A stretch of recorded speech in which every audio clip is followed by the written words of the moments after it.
દંતેશ્વર ખાતે પાડોશીઓ વચ્ચે મારામારીનો બનાવ બન્યો હતો। આ બનાવમાં સંડોવાયેલા આરોપીઓને મકરપુરા પોલીસે ગણતરીના કલાકોમાં જ અટકાયત કરીને તેઓના વિરુદ્ધ કાયદેસરની કાર્યવાહી હાથ ધરી હતી।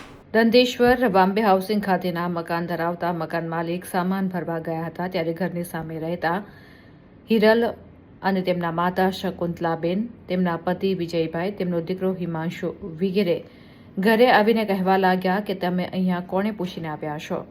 મકાન માલિકે જણાવ્યું હતું કે મારું ઘર છે, હું તો આવીશ જ, જેથી પાડોશી શકુંતલાબેન, તેમના પતિ વિજયભાઈ, તેમનો દીકરો હિમાંશુ આ તમામે ઉશ્કેરાઈ જઈને ફરિયાદીને બીભત્સ અપશબ્દો બોલી અહીંયાથી જતા રહો નહીતર માર પડશે તેમ કહેતા જ આ સાથે જ શકુંતલાબેને ગાળો આપી 4-5 થપ્પડ મારી દીધી હતી અને ત્રણેય ભેગા મળીને ગળદાપાટુનો માર માર્યો હતો।